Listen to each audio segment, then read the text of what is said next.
Hello.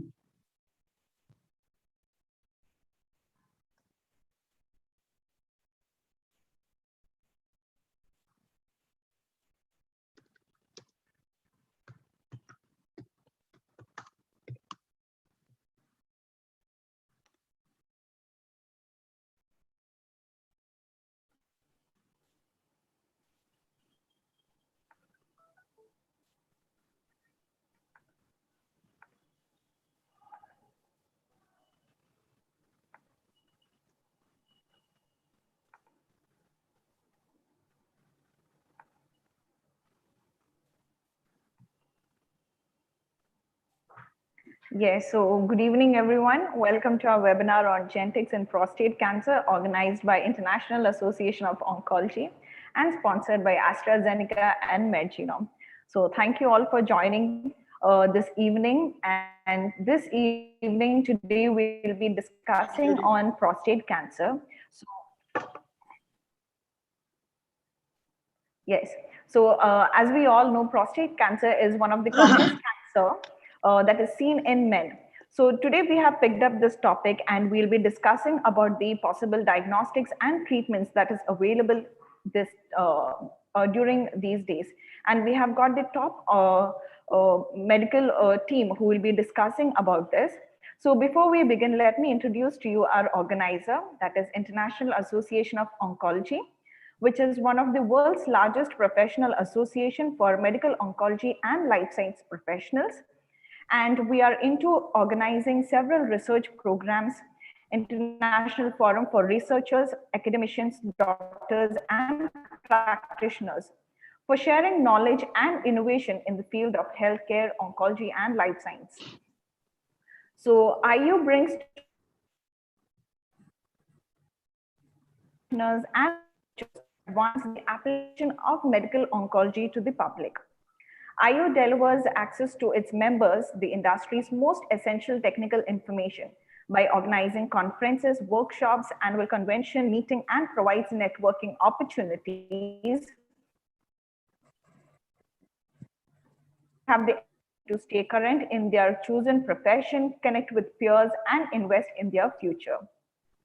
Next, I would like to introduce and welcome our sponsor of the day, that is AstraZeneca, which is global science-led biopharmaceutical business, and our innovative medicines are used by millions of patients worldwide. Prostate cancer remains the most common form of cancer in men worldwide. Despite an increase in the number of available therapies, the 5-year survival for advanced prostate cancer is only less than 31%. And AstraZeneca aims to help transform the lives of these men with the ambition to one day help eliminate prostate cancer as a cause of death. Next, I would like to introduce and welcome our next sponsor of the day, that is MedGenome, which is a global leader in personalized medicine with unique genomic solutions in immuno-oncology, diabetes, ophthalmology, cardiology, and other rare diseases. Founded in 2013, MedGenome currently has a next-generation sequencing facility that houses sequencing platforms such as Illumina's NovaSeq, HiSeq X, HiSeq 2500, and MySeq. In addition to our wet lab capabilities, we have built proprietary solutions to enable pharma and biotech companies accelerate their early drug discovery pipeline, as well as aid in biomarker discovery for their companion diagnostic programs. And next, I would like to welcome our moderator of the day and introduce to you Dr. Jagdish Kulkarni with due respect. Welcome, sir. It's an honor to have you today. He's the Director, Minimal Invasive and Robotic Surgery, Professor of Genitourinary and Gynecology Oncology from Asian Cancer Institute, Kambala Hill, Mumbai, Maharashtra, India. And our keynote speakers of the day. Firstly, I would like to welcome Dr. Santosh Waigankar, the consultant Urooncologist and robotic surgeon, Urooncology and robotic surgery from Kokilaben, Dhirubhai, Ambani Hospital from Mumbai, Maharashtra, India. Dr. Hemant, Tongaonkar, consultant surgical oncologist from P.D.Hinduja Hospital and Medical Research Center, Mumbai, Maharashtra, India. Welcome, sir. And next, I would like to welcome Dr. Madhavi Latha, Principal Genetic Counselor from MedGenome Labs Limited. So welcome all keynote speakers. And next, I would like to hand over to our moderator of the day, Dr. Jagdish, sir. Welcome, sir. Good evening. And after this introduction, I would like to welcome you all and thank you very much in IOA for asking us to participate. May I request our first speaker now, Dr. Waigankar, to give his talk. And welcome to this discussion. Thank you very much. Thank you, sir, for the kind introduction. And thank you, IO, for the opportunity. I hope I am heard and I'm seen quite well. Yes, sir. Thank you so much. So I will be talking about molecular diagnostics and what exactly do we know as a Urooncologist. My disclosures are none, but I'm very clear I'm not a geneticist. So whatever information I'm sharing is something which I've gathered over a period of time after reading through evidences. So I've divided my talk into 4 parts to make things a little simpler. So part 1, most of us know that the prostate cancer is the second most frequently diagnosed cancer in men. And there's a significant amount of deaths because of the same. Now, if you look at the NCCN guidelines, if you look at patients who are in intermediate risk, favorable into, they directly recommend molecular tumor analysis. And if you look at the other spectrum of metastatic disease, you'll find that this group of drugs, which is abiraterone and enzalutamide, have moved from the CRPC field to the HSPC field, making way to newer drugs called olaparib and rucaparib. What is common to both of them that it includes genetic analysis of the individual, of the tumor, of the archived tumor sampling. So that's how important molecular diagnostics is. Moving ahead, we look at 3 very prominent clinical scenarios. First is a 62-year-old male, PSA of 6, localized intermediate favorable CA prostate, and he's been sent. You need to decide between active surveillance and definitive treatment. Second is a straightforward 36-year-old male with family history of cancer. He believes that his dad had prostate cancer. His genetic testing shows a mutation of BRCA2, and his GP ordered a PSA which is pointed. So he's been referred to you for a possible prostate cancer evaluation. And the third, the most common, is a 73-year-old male with a PSA of 400, significant lymph node and spinal mets. He was put on ADT with good control, then he progressed. He was again put on enzalutamide for 1 year. Again, he progressed, and the medical oncologists are recommending chemotherapy, but the patient is not interested in chemotherapy and is referred to you for further options. Kindly keep these 3 scenarios in mind. We'll be coming back to that at the end of my talk. Now, if you look at approaching these patients, what we usually do, we look at the biochemical characteristics, we delve into patient history, with our physical and with our physician knowledge and our experience, and with a little bit of evidence from literature, with genetic analysis, we try to personalize treatment for this patient. So that's where the whole understanding of precision medicine comes. What is molecular diagnostic? It is just tests which detect genetic material, which provide information about health or disease. And at the broader term, it encompasses many tests, which looks into DNA, RNA, and protein. How does it help? It helps to answer most of the questions which patient do ask you with respect to risk assessment, prognosis, treatment response, how to monitor response, and recurrence. But an inquisitive mind of ours asks, are they really effective? Do they really suggest active surveillance? What are the indications? What are the panels we need to do? And from an Indian perspective, are these tests available? Are they applicable to our cohort of patients? Are our patients affordable? And can we accept it? Moving to part 2, let's look at the molecular part of molecular diagnostics. Now, we all know that prostate, any cancer in the body would go to stages from a normal epithelium to genetic mutations, from an intraepithelial neoplasia to a frank adenocarcinoma, and then mets. All of them, as you see below, has got some genetic involvement, genes involved with them. Each and every part of our body has got the most minutest component of our life is the DNA. And if you see, it comprises of, it is a part of the PSA, it's part of Gleason score, it's part of Gleason grade. So these are the important components, and we have got tests which looks into each and every component of these proteins, like DNA. Prolaris looks into the protein part. If we look at the timeline of the patient, what we understand is that we were going to look at the molecular biomarkers and the genetic analysis, which we do at regular intervals to understand the patient disease and how and counsel the patient according to his treatment. Now, what is a somatic and germline mutation? Somatic mutations are acquired, they are subject to changes that are found in tumor tissue. Germline mutations are hereditary, they are present in all the cells, also tumor as well as normal cells. Going back a quick deja vu, each chromosome has got 2 alleles. So if there is one allele involved, it's called monoallelic, and if there are 2 alleles, biallelic mutation. If you will look into genetic testing and genomic testing, genetic testing usually done to see whether the individual has got an inherited risk of cancer, whereas genomic testing is done to know what are the mutations occurring in that cancer.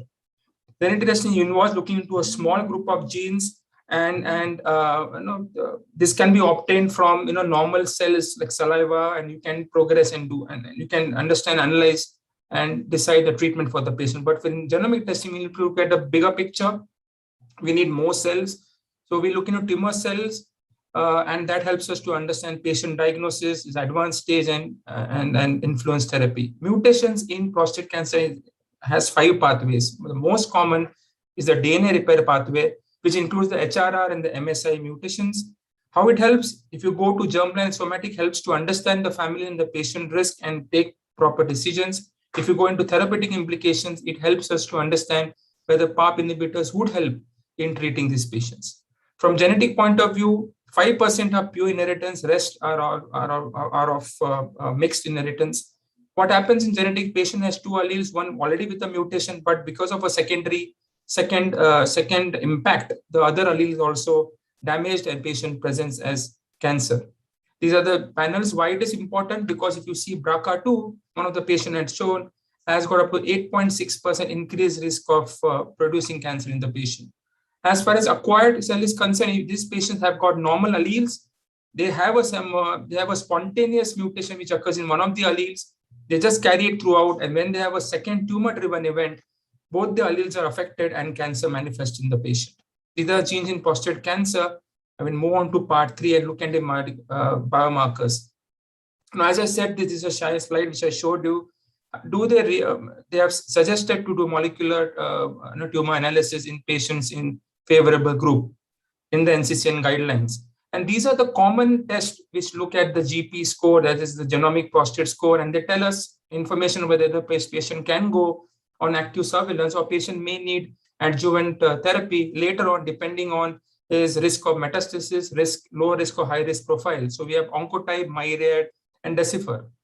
But what is the effectivity of this? If you look at this group of patients, if you look at the right, these are the group of patients where when you do a heat map, these patients didn't do well, or the information given by this GPS wasn't significant enough to further counsel this patient. If you look at the adaptation of this patient, of this test throughout US, you'll find a lot of variability of using this test in the initial counseling of this patient, the early counseling of these patients, and that's something which needs to be looked into. Again, our inquisitive mind starts to ask questions. Should we be using this test? What's the evidence? What are the limitations in respect to heterogeneity, and which test should I do? Let's look at the first question. If you look at breast cancer, this genetic analysis has played a significant part in deciding adjuvant systemic therapy, so much so that there are trials which are designed on genetic analysis. But if you look at prostate cancer, NCCN guidelines, most of them are retrospective studies. So we really feel insecure about using this test. In fact, one of the papers which looked at this, the PASS study, looked at patients whose biopsy was subject, and they looked at the power of GPS, or the ability of GPS to predict a biopsy upgrade, which I believe is the most important factor in an active surveillance to decide when the patient should come out of surveillance, and also the adverse pathology.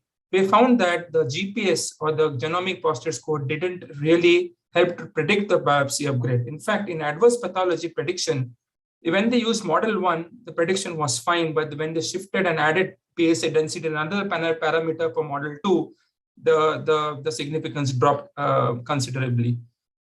What about tumor heterogeneity? There's a good paper by Levi where they looked at 4 samples of prostate which were subjected to 3 different tests. or one test was done on 4 different samples. All of them, if you see patterns are not similar, failed to come to a consensus as far as risk stratification of that particular cancer is concerned. Now, which test should I do? Frankly, I don't know. Probably nobody knows because it's retrospective data. So I would probably say there's no consensus. Being retrospective data, there are test limitations, and we need to have more solid, robust data to find out which molecular biomarkers we can use. Of course, cost and applicability is an issue. Looking at the metastatic prostate cancer and hereditary prostate cancer and the genetic analysis in it, how did it stem through? If you look at the study by Pritchard and by Nikolsky, they found that when they analyzed the metastatic prostate cancer, 12% of them in the Pritchard study and 20% of them in the Nikolsky study had some genetic variations in BRCA1 or BRCA2. And this found the basis and stemmed multiple research in it. So much so that the NCCN guideline 2021 in fact recommend doing HRR testing and MSI testing or DDR testing in regional as well as metastatic prostate cancer. Who should be tested? If you look at localized disease, patient with high-risk features like high to very high risk NCCN groups or Ashkenazi Jews or intraductal or ductal variants in prostate cancer. If you look at the family history parameter, patients who've got history of germline mutations or patients whose father or brother had prostate cancer or multiple family members who had cancer and they're less than 60 years of age or more than or equal to 3 cancer on the same side of the family, especially before 50 years. These are the patients who should be, who are recommended that they should be tested for genetic analysis. And what tests are done? As I discussed before, the tests below here are showing the BRCA2, CHEK2, the HOXB inhibitor. These are the tests which should be a part of the panel which are used to test for mutations. If you look at the guideline consensus, if you look at the cohort of metastatic CA prostate, well, most of the guidelines do recommend the use of genetic tests. If you look at patient with localized prostate with high risk features, again, most of them recommend. If you look at use of genetic counseling, most of the guidelines suggest to use genetic counseling. I'll be talking about this, which I won't be taking away from the talk of one of our panelists or one of our keynote. We'll be talking on this. Genomic counseling, just to touch a brief, how it helps, it collects the family history, then it helps to understand what is the genetic profile and suggests tests. According to that, again, a second round of counseling is done, depending on whether the test is positive or negative. So what are the guidelines? Let's look at that. NCCN recommends that somatic testing for HRR, DNA, repair genes be done in metastatic disease because they found that it could provide information that could be used for genetic counseling. And if sort of a somatic mutation is found, then they can go back and do a germline mutation to find whether there's germline component to it or no. Going ahead, it also recommends metastatic biopsy for histological and molecular evaluation. When not possible, you can also go for liquid biopsy. Repeat testing may be required when the cancer has progressed after treatment. These are the recommendations. Other question is when to do it in metastatic stage, whether early or late. One of the most clinically sound decisions are when you are run out of options. What we do clinically, we don't have options. We do the biopsy, genetic analysis, find whether the patient can be offered other level of treatment or no. But if you see this chart, genetic analysis can help us to understand the patient, whether the patient can respond to abiraterone, enzalutamide, PARP inhibitors upfront. So they can be done in early stage as well. But if you go in clinical use, in clinical scenario, the most common area where it is used usually in late stage of metastatic CRPC when you have run out of options. Is tissue the issue and challenging with tumor samples? Now, if you were to look at tissue versus liquid biopsy, if you look at the two most important trials, that is the Triton and the Profound trial, you will find that 76% were from the primary tissue archive, 20% were from archive, and both of them had 31% testing failure rates in both the trials. In fact, in Triton, they also used the liquid biopsy, which showed a failure rate of 4%. So all in all, if I were to put in the simple words, both these trials do recommend the use of archival samples, but they also do not refrain from suggesting the use of liquid biopsy if you have any issues with the archive samples. In fact, if you look at the pros and cons of each. The best benefit of archive tissue is that if you get a negative result, you don't have to reconfirm it. But you always have the problem of tumor heterogeneity, which I just discussed with you. And if you look at the liquid biopsy, it's very easy to obtain. You can have repeat samples, but the only limitation is that if it has a negative result, it has to be confirmed by tissue testing. If you look at the Indian scenario for both the genetic test and the molecular biomarker, which I put in a slide purposely because this is what we need to know. Most importantly is that as far as genetic tests are concerned in India, the impact is quite huge because if a family member who is the earning member, if he comes to know what would be the impact of genetic analysis on him or on his family, if they come to know that he has a chance of having prostate cancer. Hence, we need good counselors. And not only that, last but not the least, we also need ourselves to be upgraded in the knowledge. The information provided by the genetic test would suggest only prognosis, but would they really add to the treatment benefit in this patient? That time would tell. Cost is definitely an issue because this cost goes into lakhs. Unless there is a patient demand to do it, which I suppose is not there at the moment. But as I said, they need to be looked into much more detail with more evidence so we could incorporate it into our treatment algorithms. As far as molecular biomarkers are concerned, they are available, but active surveillance is something which is not frequently followed in our part of the world, though it is an option which is always given to the patients. One of the most common things with patient has is that when he has an organ with a cancer, it has to be taken out. So the compliance is always there. And the risk of upgradation of cancers in India is definitely more seen. Cost is definitely an issue again.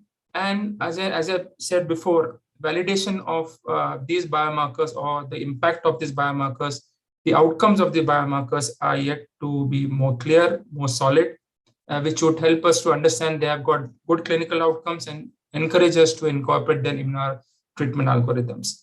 So going back to our scenarios, what I understand is, if you look at the first patient, if we had to decide between active surveillance and definitive treatment, if I am given a choice of doing a genetic analysis or base my diagnosis or treatment on the basis of guidelines or treatment which are already established or algorithm which are already established, I'll probably opt for the established algorithms rather than opting to do any genetic analysis, which would help me to decide with that. Because all the data available to me right now is a retrospective data, it needs to be validated. I need to be convinced more to use them in this scenario. In case 2, that is you're a male with a chance of having prostate cancer because he has a BRCA2 mutation. In this scenario, what we can do is we can at least tell him to get himself screened early, probably at the age of 40, or maybe 10 years earlier than what the youngest, what is the age of the youngest individual who was diagnosed with cancer. So that's where this would help us. And in the final case, where the verdict is there, I mean, the answer is very clear. He has failed on multiple treatment, and this is a typical scenario we'll find in our part of the world. And these are the gentlemen, these are the people who need to undergo genetic analysis because there's good enough evidence that these tests would help us to understand what are the type of treatment we can offer to him, whether more chemotherapy or we can move to PARP2 inhibitors. With this, I end my talk. Thank you so much for the opportunity. Thank you, Dr. Waigankar, for giving us an absolutely lucid way of presentation. And I don't see any questions in the chat box, but I have one question to ask you. You suggested that in active surveillance, and I was reading somewhere that in active surveillance, perhaps if you do a genetic testing and if you find there is a BRCA2 not there, maybe he shouldn't be taken off from this. Of course, there is no substantiation. This is just an observation. Yes. So I do not know what is your view on that. Sir, you are absolutely right. I did read through that as well when I was doing research before this talk. But as I said, 2 things which came to my mind. If I actually have a patient like this sitting in front of me, and if I tell them to do any test, for example, Prolaris, which costs around 1.5 lakhs, would that be justified? And secondly, acceptance of active surveillance as a therapy modality in our patient. That is something which comes to my mind as a physician. Well, I think he's made it very clear, and I'm indeed grateful to you for a wonderful, discussion. Any of the faculty member has any questions? Well, I don't see any questions, so maybe thank you very much. And Thank you, sir. It was Pleasure. great. Now, may I request Dr. Hemant Tongaonkar, who is currently working as a head of Urooncology at Nanavati Hospital, and is my colleague at Tata Memorial, who is going to talk to us on PARP inhibitors, role of PARP inhibitors in mCRPC and profound trial data. Dr. Tongaonkar, please. Yes, sir. Thank you very much, sir. Can you hear me? Yeah, I can. Certainly, yes. Go ahead. Yeah. Good evening, everybody. First of all, I would like to thank sir for moderating this session and for inviting me to speak here.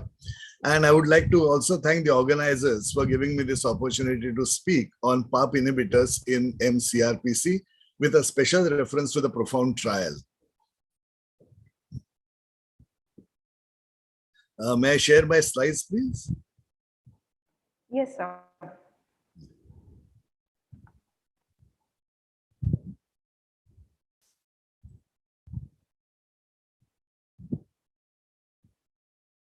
Okay. Can you see the slides now?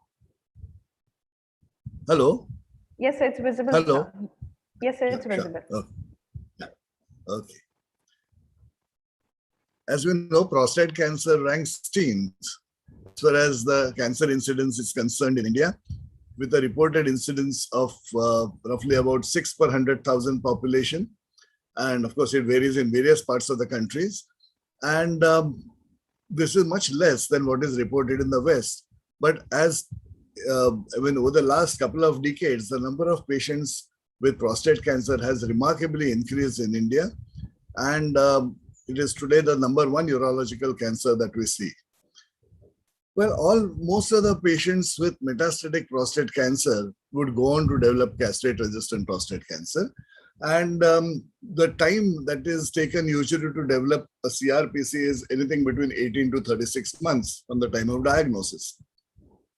Now, the overall prognosis for metastatic CRPC has been poor, with a median survival of 1 to 2 years. But over the last 10 years or so, there have been so many different treatment modalities that have been introduced, and they have contributed to increase in survival in this particular clinical setting. Now, prostate cancer is not one disease state.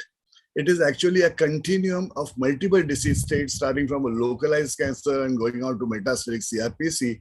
But for today's discussion, we are going to confine our talk only to metastatic CRPC. Now, as we know, CRPC means progression of disease despite normal or despite castrate levels of testosterone. And it could be a measurable disease. It may not be a measurable disease. It could be symptomatic and asymptomatic. And there are so many disease states within metastatic CRPC also. Traditionally, the treatment of metastatic CRPC has been either chemotherapy, docetaxel chemotherapy, or the use of the novel hormonal agents like abiraterone or enzalutamide. But it is always that whichever modality you use, the patient is going to progress eventually. Now, is there something else that we could offer these patients? Well, it has now been shown that metastatic prostate cancer is biologically or molecularly heterogeneous, with approximately 90% of mCRPC patients having genomically aberrant pathway involving so many different mechanisms. Of all the mechanisms, if you look at the DNA repair pathway, up to 30% of patients with metastatic CRPC have been reported to have a mutation in the DNA repair pathways. And this is one mutation which can be targeted by using the PARP inhibitors. Now, we know that normally when there is cancer, there are DNA double-strand breaks, and normally the body repairs this using the homologous recombination repair mechanism. whenever there is a mutation of this particular mechanism, there is no healing of this DNA double-strand breaks, and this invariably leads to genetic instability and it drives tumor growth. So the homologous recombination repair is the key mechanism for repair of the DNA double-strand breaks, and the genes which are responsible are either the major genes are either BRCA1 and 2 and ATM, but there are various other genes that have also been found to be responsible. Now we know that as the disease goes from a loco-regional to a recurrent to metastatic and CRPC, the DNA repair gene aberrations become more and more prominent. And that is why if we use, if you see patients with metastatic CRPC, take their tumor samples, they're more likely to show genetic instability as compared to the biopsy sample of a person who has a localized disease. And several large retrospective studies have also found an association between BRCA mutation and aggressive disease and rapid progression to metastatic disease. Now, it is fine to have mutations, but is there a clinical relevance? Well, this is one. You can do a prognostication using this, that HRRM is associated with an aggressive phenotype. And you can see the data from several large retrospective studies who have found an association between BRCA mutation and aggressive disease. You can see that the tumor size is usually larger, the Gleason score more likely to be 4 or more, and 8 or more. The nodal involvement is more common. The stage at diagnosis is also more advanced, and number of patients who develop metastasis after treatment of the local or locally advanced disease is also more. So generally, BRCA2 carrier tumors are more likely to have a poor prognosis. Similarly, the same thing has been shown whether the patient is germline HRR mutation positive or a somatic or a tumor HRR mutation positive. In both these scenarios, you can see that non-carriers have a significantly higher survival as compared to those who have this particular mutation.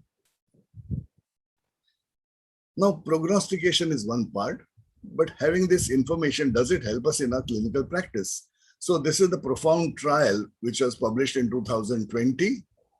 And this is a first randomized biomarker selected phase 3 study evaluating the efficacy and safety of olaparib, that's a PARP inhibitor, versus new hormonal agents, that is either enzalutamide or abiraterone with steroids. Now, the eligibility criteria were those patients who had a documented evidence of mCRPC, either skeletal or non-skeletal. They all had a qualifying HRR mutation in the tumor tissue, and this was done by using the Foundation 1 CDX next generation sequencing test. So these qualifying HRR mutations were found out using this Foundation 1 method, and the patient had to have investigator-assessed radiographic progression on prior novel hormonal agents, that is either abiraterone or enzalutamide, good ECOG performance status, and no prior treatment with a PARP inhibitor or any DNA-damaging cytotoxic chemotherapy for prostate cancer. The patients were, however, allowed to have prior taxane therapy, and they were actually stratified by the prior taxane therapy or measurable disease at baseline. Now, the patients were divided into two cohorts. Cohort A was patients who had a BRCA1, 2, or ATM positive, and cohort B was other 12 pre-specified genes positive, and these pre-specified genes also directly or indirectly affected the HRR mutation. These were then randomized 2:1 to either olaparib 300 milligram BID or physician's choice, that abiraterone 1000 milligram per day with steroid 5 milligram twice a day, or enzalutamide 160 milligram a day. And both these were identically randomized, and then they were followed up. Now, at the time of progression, the patients had a choice of crossing over to the other arm. The primary endpoints were imaging guided or radiographic progression-free survival by a blinded independent review in cohort A, and either using RECIST criteria for soft tissue or prostate cancer working group 3 criteria for bones. The secondary endpoints were the blind independent committee review confirmed ORR, that is CR plus PR, or radiographic progression-free survival, time to pain progression, overall survival, safety and tolerability, and circulating tumor cells conversion rate. Now, overall population means cohort A plus cohort B. And as I said, these 15 genes were identified using the Foundation 1 CDX sequencing test. And these were divided into cohort A and cohort B, as has been shown in the slide. Now, as far as the baseline characteristics were concerned, they were generally well balanced. The control arm had a slightly higher number of patients with the median baseline PSA was slightly higher, and they had a slightly higher number of visceral metastasis. But apart from that, there was no difference in the two. So whether it was Gleason more than 8, or those with metastatic disease, or those with alteration in a single gene, all were equally balanced between the two groups.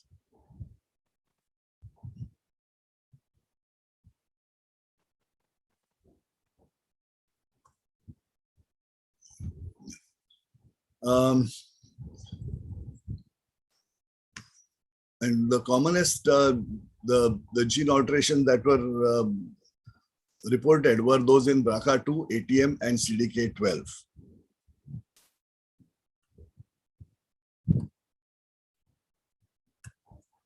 I think the slides have stuck.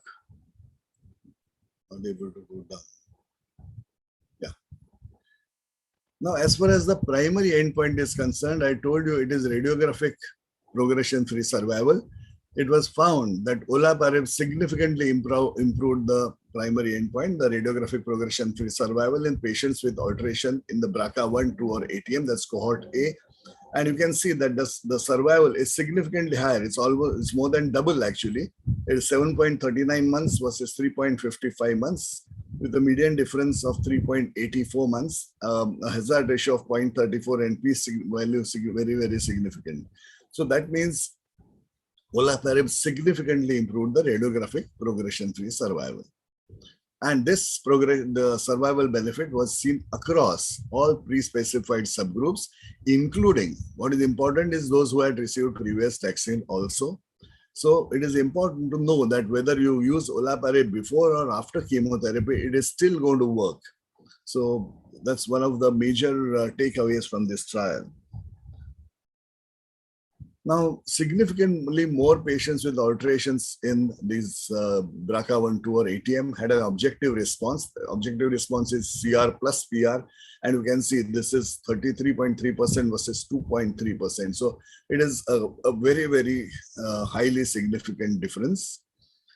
Similarly, if you look at, and at the time when this trial was published, they only had an interim data about overall survival. But that again showed that there was a survival benefit. What about the PSA reduction by 50%, that's PSA 50 and CTC rates? You can again see that there is again a very, very significant difference, 43.1%, the PSA 50 versus 7.8%, and CTC conversion rate of nearly 30% versus about 11%. So olaparib did actually give better response rates and CTC conversion rates. Now, what about pain progression? A lot of these patients had pain, and if you see the median time to pain progression, that was also significantly increased for olaparib, and this is extremely important from the patient's point of view. And you can see it's 21 months, 21 versus 16.9%. So it's very significant really. Now, if you take the overall patient population, that is cohort A plus B, that's overall, and the same kind of radiographic progression-free survival benefit was seen even in this total or the overall cohort. You can see it is 5.82 versus 3.52 months. Again, the p-value very, very significant. So whether the patient had only BRCA1, 2, or ATM mutation, or whether they had mutations of those other less important genes, the olaparib was still going to work. And again, the RFS benefit with olaparib was seen in all patient populations, all subgroups, even in this combined or overall population. Even the objective response here, if you see the overall population, not just the cohort A, where it was very, very high, nearly 21 times higher. Here also, if you see it is at least 4.5 times higher in terms of the objective response rate, that is the CR plus PR. Now, as far as the overall survival is concerned, here again, there is a trend towards a better survival in the overall population, but it is not statistically significant. Now, even in this overall population, which has all those 15 genes included, there was a difference in the PSA response rate. It may not be as marked as in cohort A, but overall there is a significant difference, 30% versus 9.8% and 26.8% versus 10.3%. So there is, whether it's in cohort A or whether it's a combined cohort of A plus B, there is the radiographic progression-free survival, the overall response rate, the PSA 50 response rate, the pain, the time to pain progression, and CTC conversion. In all these parameters, olaparib gave a significant survival benefit. As I said, median time to pain progression was also increased in this combined cohort. And at the time of the completion of the study, one-fifth of the patients were still receiving the study drug in the olaparib arm, while only less than 1/10 of the patients in the physician's choice arm were still receiving either enzalutamide or abiraterone.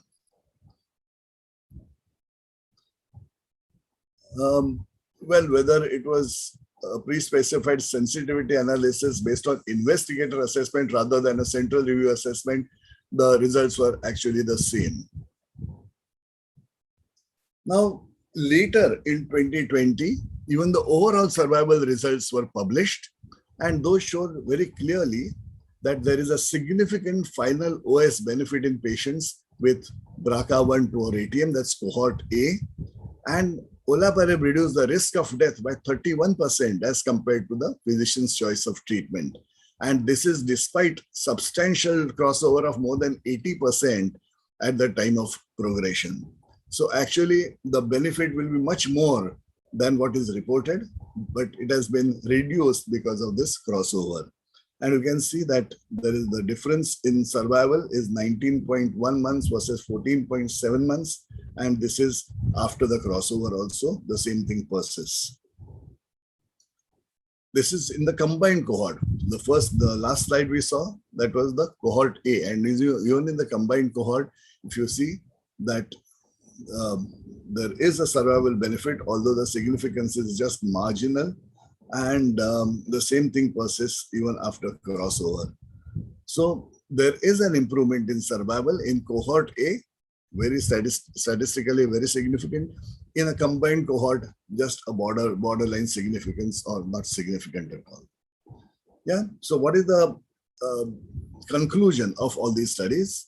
That among men with metastatic castration-resistant prostate cancer with at least one alteration, BRCA1, 2, or ATM, and whose disease has progressed during previous treatment with a next generation hormonal agent, those who are initially assigned to receive olaparib has a significant longer duration of overall survival than those who are assigned the novel hormonal treatments. So this is in terms of overall survival. There is also a radiographic progression-free survival, which is better. The PSA responses are better. The pain responses are better. The time to pain progression is better. And of course, if those who do the CTC studies, their CTC conversions rates are also better. So olaparib has unequivocally demonstrated that it is a drug that we must include in our clinical armamentarium for CRPC in those patients who have one of these 15 genes positive. It's not that it will work only for BRCA1, 2, and ATM. but it is likely to work also in those who have those other minor gene variations. So what about the toxicity? If you see the toxicity, whether you have, sorry, before that, I'll just tell you about the prior taxane use, that the RPFS benefit was greater for olaparib versus physician choice of treatment in both cohort A and cohort A plus B, regardless of the prior taxane use. Whether you use taxane or not, as I said, the effect was almost identical. The median duration of treatment with olaparib in cohort A plus B was nearly double than that of the physician's choice arm. This is very, very important because the treatment was longer. The side effects were also expected to be more. And that's why when you look at the adverse event profile, you will see that it is generally consistent with the known safety profile.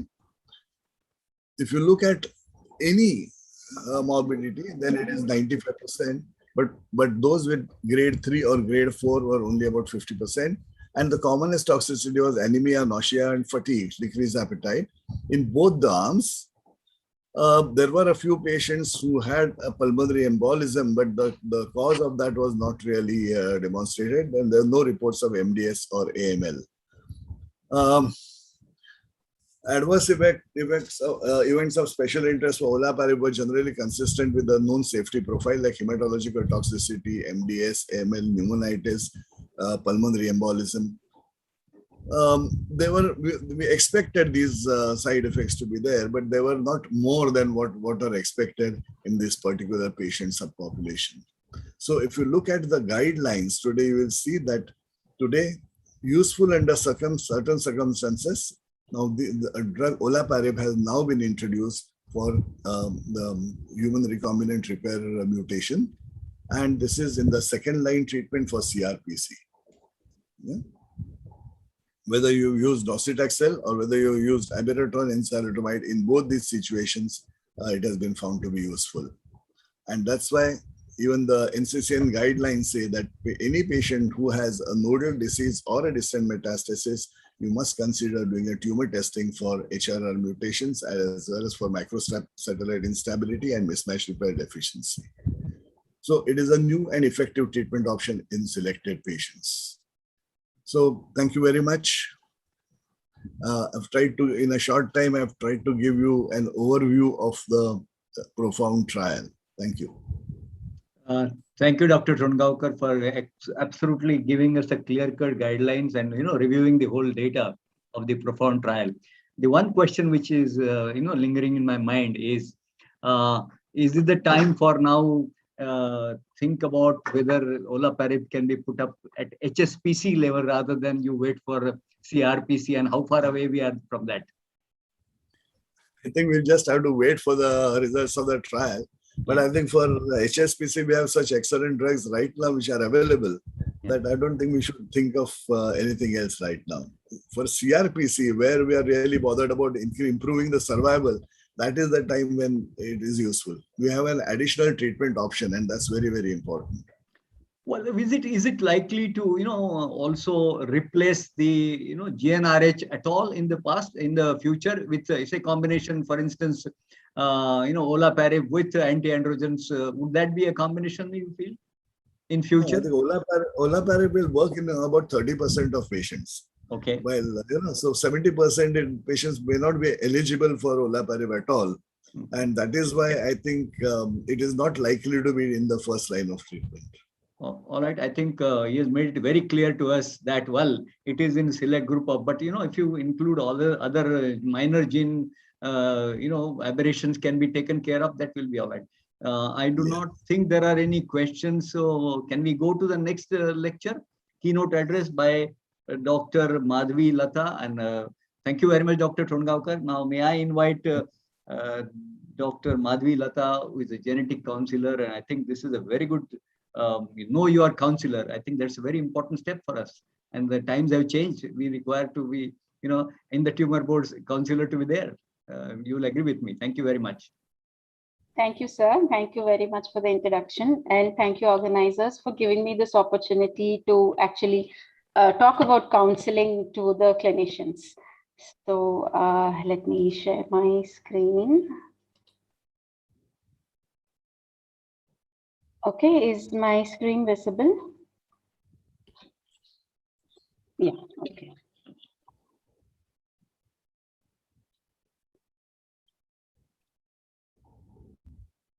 Sorry. Okay. So today I will be talking about genetic counseling, which is an integral part of any genetic testing. So I'm not specifically talking about only prostate cancer, but any malignancies. Plus, again, I will not be, whatever I'm telling is not very specific again for oncology. It is in general, but specifically what we speak or what we say when we are counseling a family or a patient when you have actually diagnosed them with a particular kind of cancer. So what we will be seeing is how a genetic counselor would add value to your patient's journey, and what is a pre and a post-test counseling, what we actually tell them, and how we talk to them, what points are covered when there is a positive report, a negative report, or a variation of uncertain significance is actually given in the report, and certain a very small 2 points on what are the guidelines, because I think already Dr. Santosh has covered on when you actually offer genetic testing for your patient. So we actually act as a bridge between the clinician and the patient and the family. So a counselor offers support to the patient. The information that we provide brings down the patient anxiety. We try to take the family history, we take the pedigree, and then try to assess the risk. And this information that we take from them and we give them actually helps to take certain informed decisions by the patient and their family members. It's not that you cannot give this information to the patients, but we all know that how much valuable your time is for diagnosis and treatment, and counseling is something that as we offer support. So the counselors actually support to the clinicians, thereby saving time actually for the clinician. So accurate information is provided in a counseling session to patients in the language of their comfort. So what is genetic counseling? So as any counseling process, it is a communication in which patients and their families, we inform them about the inheritance pattern, the genetic and genomic basis of clinical disorders. We explain to them in a very simple way the complex technical and scientific information, and we guide them through the testing and management options available. So this is in general for any genetic counseling process, not only in oncology. So, and basically we divide them into pre-test sessions and post-test counseling sessions. So a pre-test session would be something which is done before the test is either ordered, where immediately after you diagnose a condition, you recommend the patient and the family to see a counselor, or you have actually advised a test, but before the patient gives the sample, we go ahead with counseling. Or there are also certain scenarios where maybe you have actually advised the test, and the patient has also given the sample, but they have not yet received the report. So there are these three stages where anytime you can actually recommend for counseling. So once you recommend them for pre-test counseling. So in a pre-test counseling session, pedigree is taken, we assess the risk, we take the complete family history, both on the paternal and maternal side, irrespective. The patient might say, ma'am, this is all in my mother's side or in my father's side, but no, as a counselor, we take the family history. A 3-generation pedigree is taken on both the sides of the family. We educate them about genetics and that particular condition. Now, specifically when it comes to oncology, yes, how genetics and cancer are actually related, the difference between germline and somatic variations. And we explain to them in depth about why you have actually recommended counseling, why you have recommended testing, what are the implications to the family, to the person himself or herself, and what are the possible outcomes. We touch upon the limitations of the test and how a predictive testing can help the relatives. And when we are talking about all of these, we definitely keep in mind the ethical issues.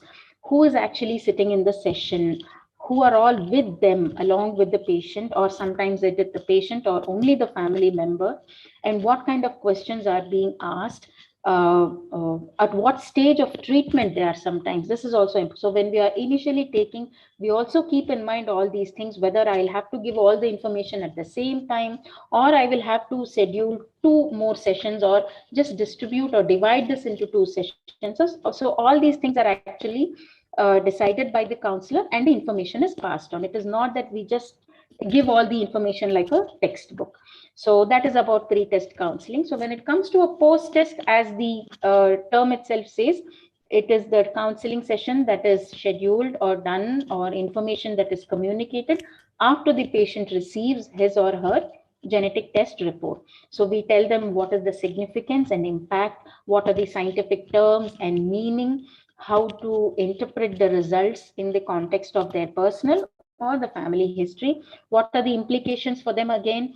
And of course, when it comes here, initially itself, we would have told them that we are not clinicians, that we make very sure. Yes, there are clinicians who are counselors, but when we are not from the medical, we say, yes, of course, I'm Dr. Madhavi, I'm a PhD in genetics, but I make it very clear to them that I'm not a clinician. So I will not be discussing or recommending any kind of treatment options, because these things do tend to come up, because we are discussing so many things. They ask, ma'am, they actually, sometimes there are cases where they share the prescription that you have given. So we say, no, I have no idea about all of these. So we actually don't go into that. So that is something that is very clearly told to the patients and the family members.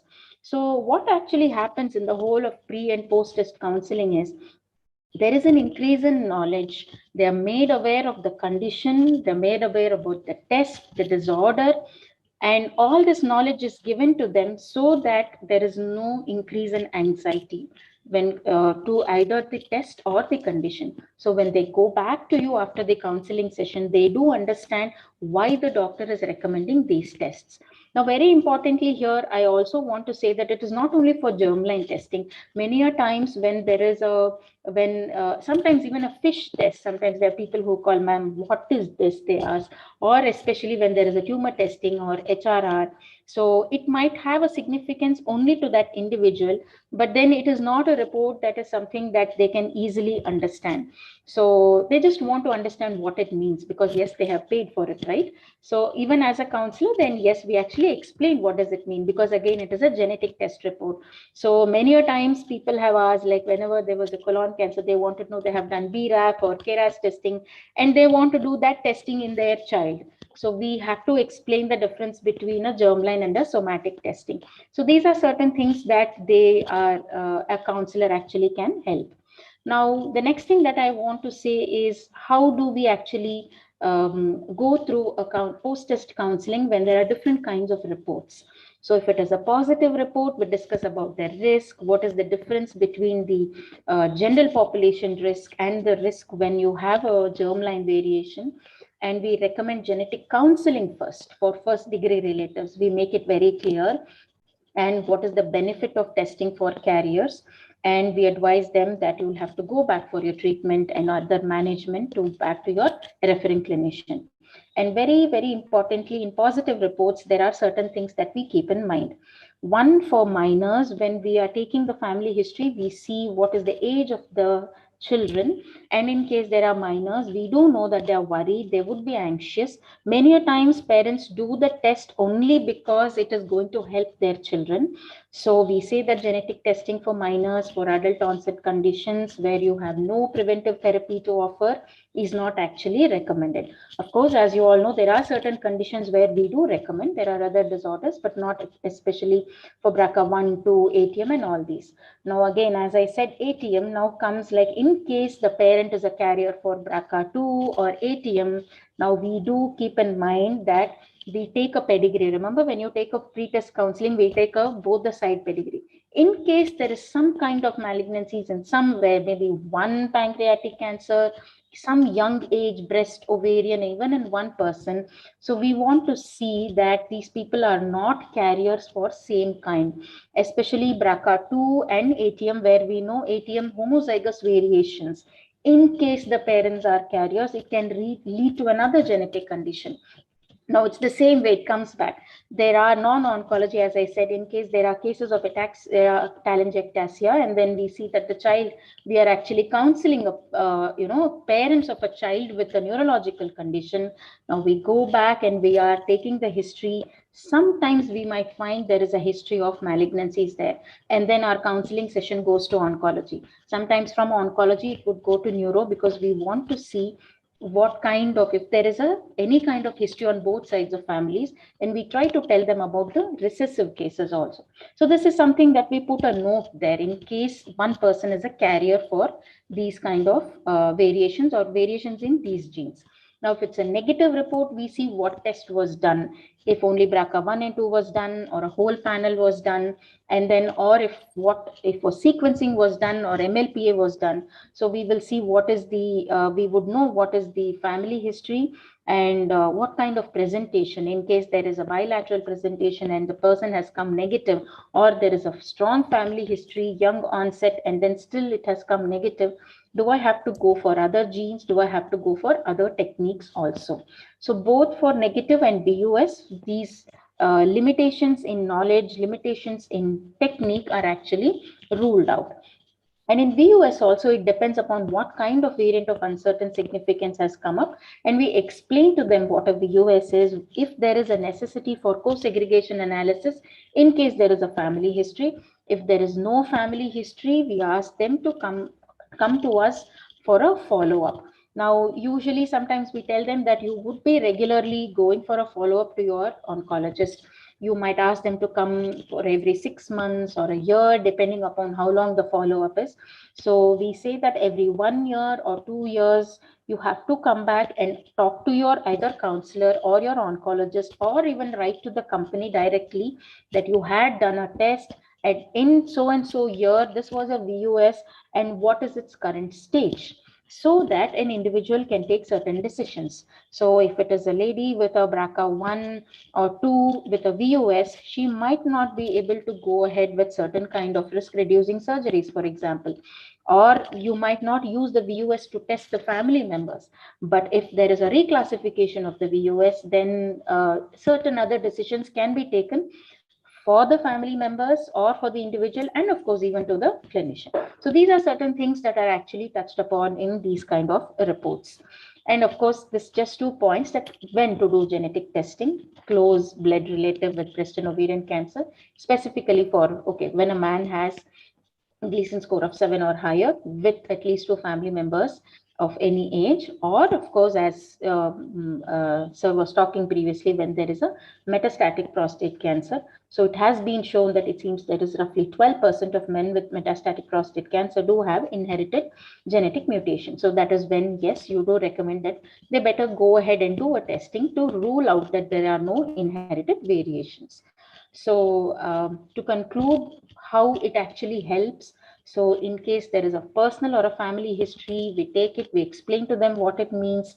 The clinical characteristics, features which are suggestive of hereditary cancer are actually seen, and genetic education and counseling is offered. So it facilitates informed decision making. That is what we want.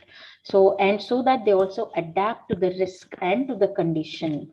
So when you're telling, you actually want compliance actually. So we want them to reduce the anxiety, but still understand the condition and go ahead with the test and the treatment.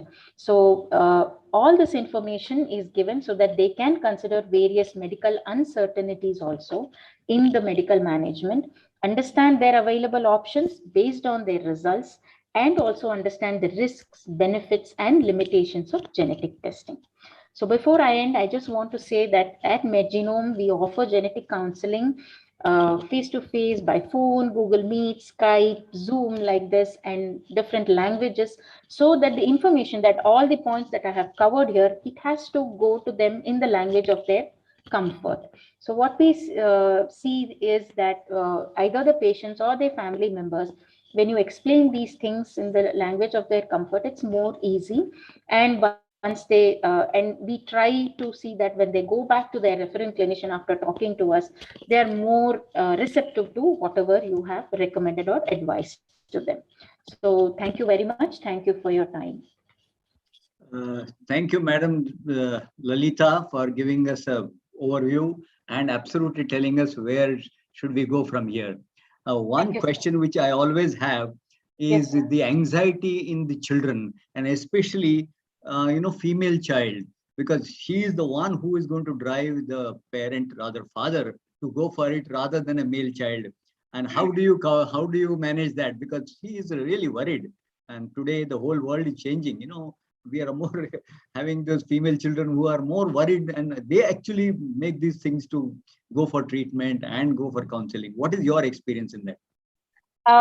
So it depends upon for each person, why do they want to do the test? So the question we always ask is, okay, tell me, why are you worried and why do you want to do the test? Now, depending upon their answers, it's like, do they want, are they worried for themselves, or again, are they worried for their children? So when they say it is for themselves, then it comes to at what age they are.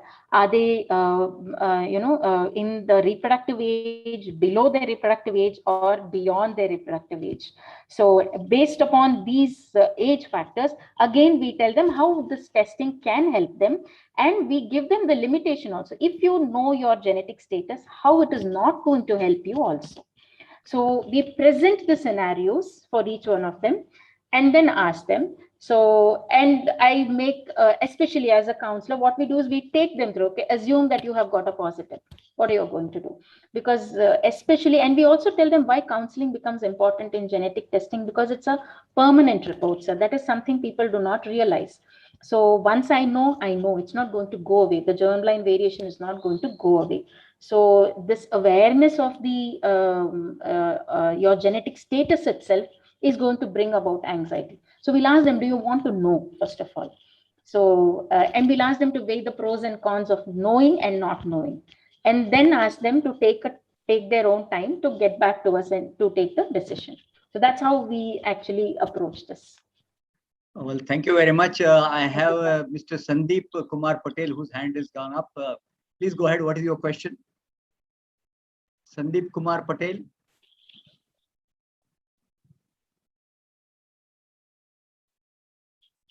Hello, Sandeep Kumar Patel. I see his hand going up. Can I request the organizers to? Yes, sir, we have given him unmute option. He has to select it. Mr. Sandeep, can you hear us?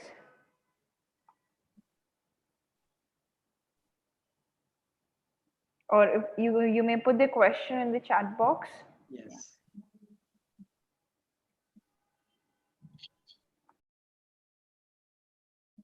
No, I think he's. Two participants raised hands. Who are those? I don't know. Can you just find out who are those? Hello. Yeah, go ahead. Is Mr. Sandeep Kumar? Yeah. Go ahead. Go ahead. Go ahead. Hello. Go ahead. I am audible. Yeah, you are yes, audible. Yes, you are. Ma'am, how we can prevent from the cancer? Any type of cancer? You can't prevent, right? Just to answer that question, primary prevention is not possible. It is always a secondary sort of. No. Yeah. Okay. So when I said prevention, you went ahead with the risk reducing surgeries, right? Yeah. Yes, ma'am. Okay. So what happens is, especially this is only for women. Okay, this is something specific given to us. Okay. So whenever there is a BRCA1 or 2 mutation, what happens is a woman can make a choice of whether or not she wants to have a risk reducing mastectomy or salpingo-oophorectomy. Okay. So now, but this choice is given to her only if there is a a pathogenic or a likely pathogenic reported variant. Okay. And it's not that they have to do it. We only tell them that they might have a choice. So for example, there might be a woman who has come up with, she has a lump, and then there is a family history. She is around 42 or 43 years old, and she has had a history of her mom or her aunt or her first cousin with CA ovary. Now she's worried, and then she says that, can I do a oophorectomy? Then yes, her oncologist can offer in case she wants to take it up. But then not all women with CA breast or C ovary can do that, right? Only a woman or a lady who has a pathogenic or a likely pathogenic variant can be offered this choice. So this is something that we discuss. So depending upon the report, the choices that they have. But prevention, we make it very clear. Now, yes, you are asking maybe in certain cancers where you can prevent in certain kind of thyroid malignancies, you can do a preventive thyroidectomy. There are certain genetic conditions, okay? So certain disorders, it can be done. So these are all preventive surgeries for a particular organ where the malignancy can develop. That's all. That is how you are actually preventing it. But of course, it's not that, like, for example, even BRCA1 and 2 that we are discussing, yes, somebody might go for a mastectomy or a oophorectomy, but you can't remove your pancreas, right? So. Yeah. Okay. Thank you very much. There is one more hand raised. Do we have a time for that? Do you have a time for that, or? So Jagdish sir, can I ask a question? I am Dr. Surya Prakash. Yes, please go ahead. Yeah, Dr. Madhavi, that was a good presentation. So as a urologist dealing with prostate cancer, I would like to know from you, for prostate cancer somatic testing, what are the gene panels you do? How many genes you do in MedGenome? That's we are coming to the question. I'm going to put in the. I'm going to put in that. Hold on. Okay. Hold on. We'll come into that. That's in a discussion. Can we go for another Dr. Zaki Mustafa? One hand raised.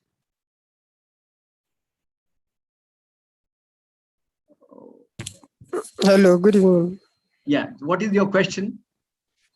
My question is to actually, I actually lost a cousin to breast cancer actually. So what is that? I'm asking her, is it possible for maybe, though she didn't undergo any genetic testing before, I don't think she undergo any of. So is it recommended for the family, at least her mother, her siblings, to go for that? Well, I suppose we are discussing currently on a prostate cancer. Let's stick to that for the time. And Okay.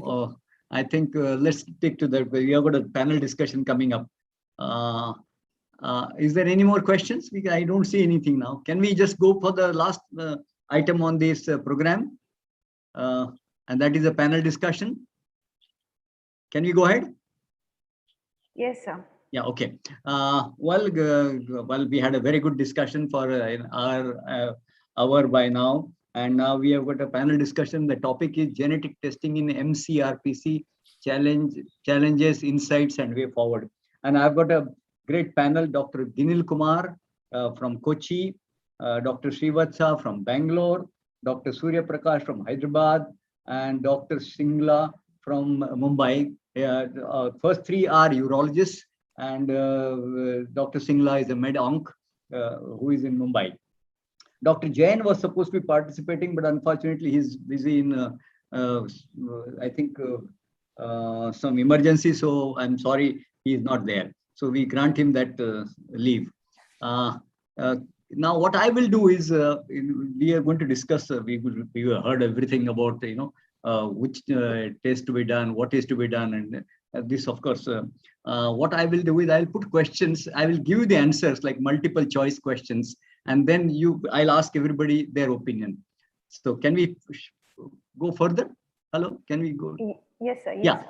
Yeah. Now, this is the first question. At what stage of patient journey consider performing HRRM, and at diagnosis or metastasis? And let me just give you the literature. Now, this is the NCCN guidelines, germline testing, molecular testing. As I see here, very low, favorable, unfavorable, intermediate. Well, recommended only if family history positive or introductory histology, and high, very high, and regional metastasis recommended. Now, this is NCCN guidelines. But if you read these ESMO guidelines, there is still no recommendation provided in genetic testing. A molecular, that is, of course, mainly for somatic genetic testing, somatic testing, somatic mutation testing, this thing. Now, I want to ask all these panelists, in your institution, at what level are you doing one by one? Maybe ask Dr. Ginil Kumar, can you say something? Yeah, we are very specific about to whom we have to do this test. If there is a strong family history, that is itself is suggestive of a hereditary form of malignancy, either Lynch syndrome or a BRCA abnormality, and there are multiple family members affected. In those cases only we go for an initial evaluation of genetic mutation. Otherwise, germline mutation we usually do in those cases. Otherwise, in a rare case where we have already gone out of all options, in those cases, if you want to, if the patient is ready to take the treatment like olaparib, if he can afford, only in those cases we go for a second biopsy if the biopsy material is not available. If biopsy material is available, to review the biopsy for another genetic testing, to somatic testing, to identify whether this patient is amenable to this new treatment modality. Those cases we go for a genetic evaluation or a somatic screening. Dr. Srivatsa, sorry. Yeah, sir. I completely agree with what Dr. Ginil said. Yeah. And we would also in our institution probably offer this genetic testing upfront in a relatively younger patient who presents with prostate cancer, and in patients who present with unusual presentation like somatic metastasis at presentation. So, and who are also relatively young. So these are the only subset of populations where we are offering genetic testing at present. Dr. Surya Prakash, your quick word on that. Yes, sir. Sir, at present, we do genetic testing in collaboration with our medical oncologists in tumor board. We are doing in metastatic disease and metastatic CRPC. But as per the NCCN guidelines, now the genetic testing has come in all stages of prostate cancer, even active surveillance, localized, locally advanced, metastatic. I think now we should extend our indications. Yeah, now Dr. Singla in Mumbai, what is your protocol? Dr. Singla is around? Hello? Dr. Singla is not there? Yes, sir, he's there, he's there. Sir, can you please unmute yourself? Yes, sir. Sir, sorry, I have network issues. So at present in our institution, sir, we are only testing in high risk localized and family history and metastatic, sir. Okay. So that is what we are doing, sir. Okay. Now, Surya Prakash asked this question. How many gene panel which you take it? Quickly, by one, everybody, how many gene panel would you take it? Or is it only BRCA1, BRCA2 and ATM? Or you also include HRR? One by one, can you just answer this? Sir, in our institute, we are doing BRCA2, BRCA1 and ATM, sir. Okay. That's what I want to know. Is there any added advantage? Of course, the cost will increase if you do all the 12 genes. So in the germline, in the germline, we usually do the BRCA mutation if there is family history of breast cancer, or if there is history of Lynch syndrome, we go for mismatch repair abnormality, like that. Otherwise, we are specific about germline screening initially. In the somatic mutation, we usually, the pathologist will be guiding us about there are immunohistochemical tests are available to screen the pathology specimen, especially in MMR. So mismatch repair genes. So those kind of things pathologists will be taking care of. If there is any positive screening, then we go again with the family history and if indicated, go for a germline mutation. That is the usual thing we do. Usually mismatch repair, MMR or HRR, these are the things we regularly do. Dr. Singla and Dr. Vatsa. Fully agreement with sir. Germline testing for BRCA1, BRCA2, ATM, and MSI, and then HRR panel on the somatic tissue. Dr. Singla. So we do. We have two platforms currently to run these tests, sir. What the Profound trial used was the Illumina platform, where the HRR came with a 15 gene panel, including BRCA1 and 2. So we are running that on the Illumina platform. We have recently acquired another platform called as the Ion Torrent platform, which gives us an additional information on another 4 genes. How many of them are actually useful in the clinical scenario, I'm not sure. We generally reserve I mean, we have found that there is very less utility of the MSI as well as the PD evaluation in prostate cancer. So we reserve it only to the end, but we routinely do the HRR panel, which includes the BRCA as well. Oh, one of the things which, of course, Dr. Singla, before you say anything, go ahead, Dr. Singla. You are unmute. Unmute yourself. Dr. Singla, please unmute him. Yes, sir. Hello. Yeah. Dr. Singla, please. Sir, I'm in fully agreement with sir that BRCA1, BRCA2 and ATM is minimum what we do. MSI and other HRR, they're very, not very important. So these are the 3 which we are looking at, sir. Germline followed by somatic. One of the problem which we face, and I'm sure all the panelists will agree with me, is the time taken for the results to come in, especially in CRPC when the patients are in a critical condition, or maybe in a situation where they are immobile. And during these COVID times, we had a lot of difficulty, and I'm sure if the time can be reduced, I'm told now it is available now in 15 days, especially BRCA1, BRCA2 or something. But 15 panel gene takes about a month or so. That's where it is. Now, coming to that, how do we do? What would be your preferred sample for genetic HRRM, fresh biopsy at metastasis or archival tissue? Again, one of you can answer that because you're running short of time, I suppose. Ginil, what is your choice? Yeah. Sir, fresh biopsy at metastasis is the majority of the case end up in a fresh biopsy at metastasis because getting back the archived tissue, majority are referred patients. Getting back the archived tissue is almost impossible in our setup. So a majority of the patient end up in a rebiopsy if it is genuinely indicated. Anybody else has any comments? Feel free. Sir, failure rate of archival tissue is very high in our setup also. And there is DNA, especially bone biopsy, is very difficult. So again, tissue is a big challenge. So germline is easier, but somatic is very difficult, sir. Very difficult. Any other comment? Another thing is this circulating tumor cells and all is not very much practical in our setup. So even because majority of the lot of studies outside is based on this aspect. So even majority of these things are more of a theoretical aspect rather than what is practical in our day-to-day practice.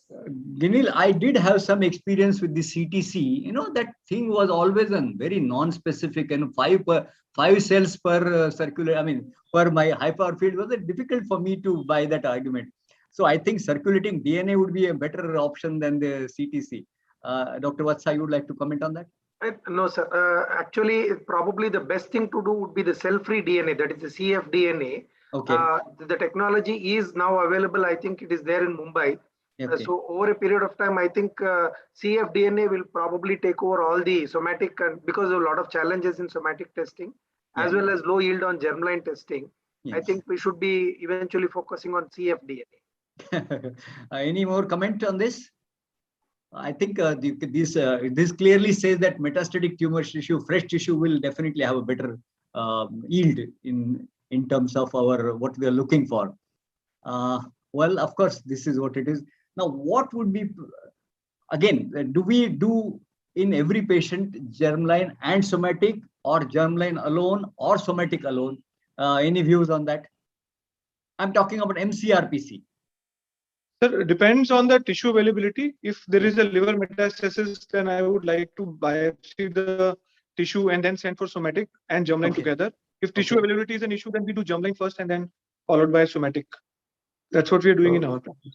So if there is a strong family history, if there is a genetic predisposition, then we'll prefer to have germline. Otherwise, the yield of germline will be very low.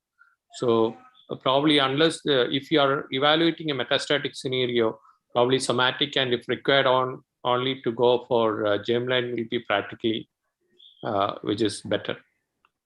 Surya Prakash, you have not answered anything on this. It depends on at what stage of prostate cancer we are treating. If it is a localized or active surveillance, then I would go for germline mutations or to counsel the family germline. But in mCRPC stage where I want to treat the patient, then I would go for a somatic if the tissue is available. Dr. Singla? Sir, the same thing. If the tissue is not available, go for a germline testing. If tissue is available, somatic superior. Now, if you see, Dr. Tongaonkar also shown this slide, and our first speaker also shown this slide. Now if you see this NCCN guideline 2020, now regional NETN1. I mean, are we taking it too far, or this is the time for to go ahead and do all these germline testing? Only loco-regional disease, non-metastatic. What is the opinion of the panel? One by one, please. Dr. Ginil, what is your opinion? Sir, in loco-regional, to go for any type of genetic screening will be a very, very high burden for our practice, because almost everybody what we get is loco-regional. So compared to West, where it is an occasional finding, our almost 70% of our individual will be a high risk locally advanced. So in our setup, I think that is not practical and is not cost effective also. So majority of our thing will be reserved only to this category, like it was a high index of suspicion or when other options are already gone. Other panelists, please. So, but I think in the guidelines do specify in which group of loco-regional disease we have to do this germline testing. As already the speakers have discussed, in high-risk patients who have got a family history of prostate cancer, who have got a family history of breast, ovarian cancer. No, this guideline says NET, N1, NET.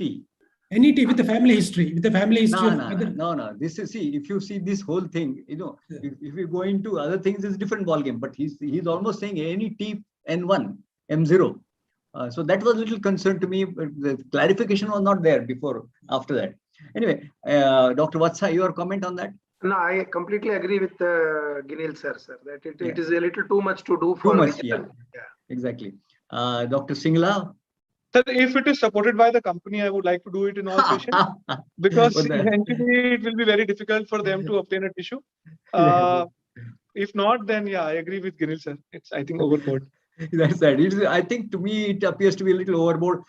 There is, I see, 40 years ago, everything was metastatic, but we are now getting a significant number of loco-regional problems in prostate cancer, and they have that's a definitely changing landscape. So it is, as Ginil rightly said, to put in a little bit tremendous burden on the patients and also the exchequer, perhaps. Although especially insurance companies will kill you, because that will be another area where we have to be very careful in, because the insurance companies don't accept that. Remember that. That's another issue, which of course I didn't want to bring in, but I think this side. Another thing, European recommendation doesn't include the local or loco-regional, only metastatic. So it is an evolving field. And the studies itself, they show that only 6% of the loco-regional disease will have mutations. So we'll be doing unnecessarily in 90% of the patients. Well, I think how much time we have? We have another 3 minutes to go. Well, of course, as everybody said that, anybody has an experience of plasma ctDNA. I don't have one. Do you have any experience? I also don't have. No, sir. Anybody no, has not in prostate cancer. Not in prostate cancer, because that's where people are talking about. Anybody has experience of liquid biopsy? No, not in prostate. No. Not in prostate, exactly. So everything is available in lung and other places, but I don't think we have anything on Now, what are the local barriers to widespread routine use of HRRM testing prostate cancer, and how best we can overcome these barriers? Obviously, the reason is, there are the technical issues, but mindset. I mean, how are we going to do it? How are you going to convince to your institution that this should be made things? How are you going to convince the insurance companies that this should be done? And any thoughts on that? So what we do is we put in the tumor board and decide as a consensus whether this patient will be benefited by doing a advanced testing genetic analysis.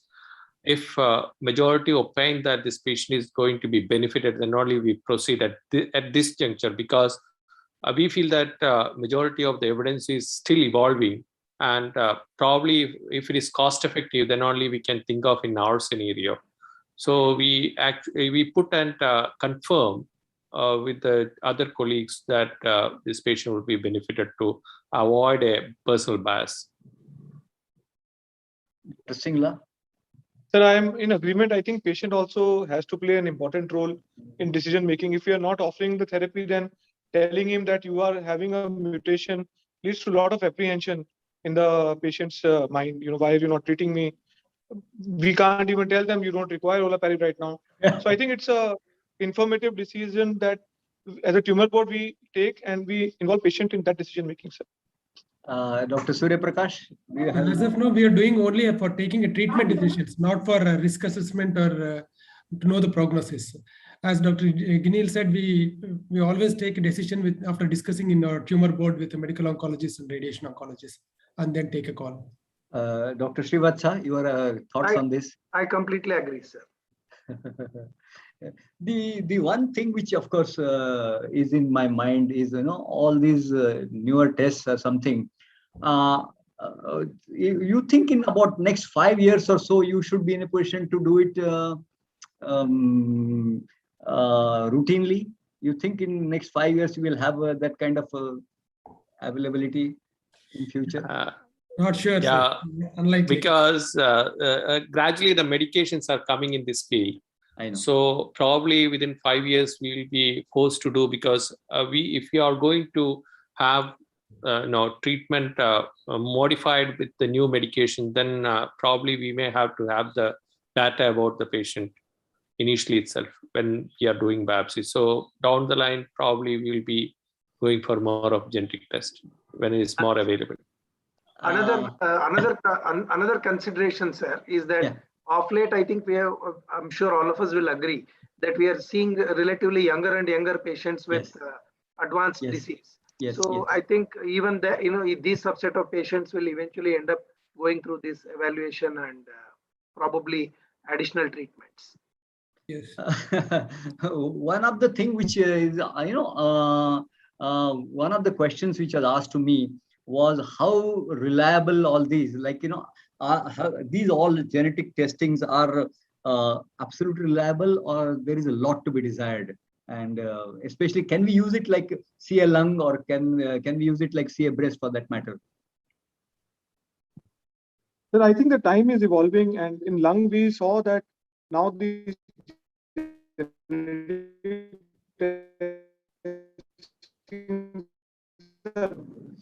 there is some problem with the voice.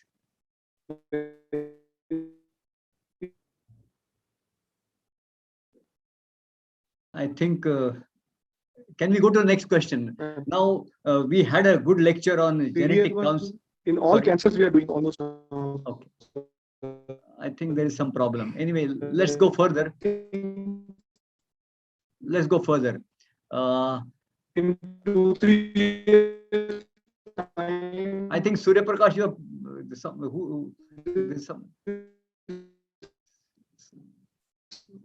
who is speaking? Anyway, do you have a genetic counselor with you sitting in outpatient clinic? Anybody is experience on that? We have a genetic counselor. Usually we just invite because he'll be usually in his own session in the lab. So he comes and sits when we want him to come. Otherwise, in the tumor board, we usually discuss about the options. Then we hand over this information to the genetic counselor. That is what we are doing actually. How about others? Yeah, we also have a genetic counselor with us. Okay, very good. So more or less we have, I do not know what else to answer this question. Has come to prostate cancer. Any supportive tools or information would you like to have in these patients? I don't suspect anything could be there. Any other thoughts on this genetic counseling? Is it, now it is going to be there for tomorrow. It's going to be there for us in every clinical practice. And we will have to The only barrier which I understand today is, we have to convince our insurance companies, and maybe at a higher level it could be done, and that can be done. I think with this, I think we should come to an end of the discussion. We have enjoyed this. If there anybody has any comments to make, please go ahead. And thoughts on the discussion. Ginil, you want to say anything? No, actually, who has to counsel is one question we always ask. Initial counseling has to be from the doctor. It should not be conflicting with the later counseling, with the genetic counseling if we are planning to have one. Yes. So it's a complex procedure. We should be very much clear about what we are planning to discuss, the impact of what we are discussing with the patient. All these things has to be considered. Any other comment before I say thank you very much? We enjoyed having this discussion, and at the end, I would like to thank the IOA and the organizers for giving us this chance to learn and to express our feelings about this. Thank you very much. Shall we go over to the organizer now? Can you take over? Sure, sir. Thank you, sir. Thank you so much. Thank you, sir. Okay. Yes, thank you so much. And once again, thank you to everyone, the participants and all our dignitaries who have joined here on the discussion on genetics and prostate cancer, organized by International Association of Oncology and sponsored by AstraZeneca and MedGenome. Once again, I would like to thank International Association of Oncology for giving us this opportunity to discuss on a topic like this, and have our medical team on a great discussion and giving us a lot of insights into it on regarding the diagnosis and treatment. And thank you to AstraZeneca and MedGenome for supporting us.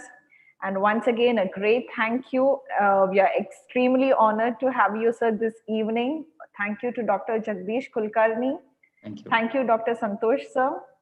To our keynote speakers, Dr.Hemant, sir, for joining us. Dr.Madhavi, Latha, ma'am, thank you so much.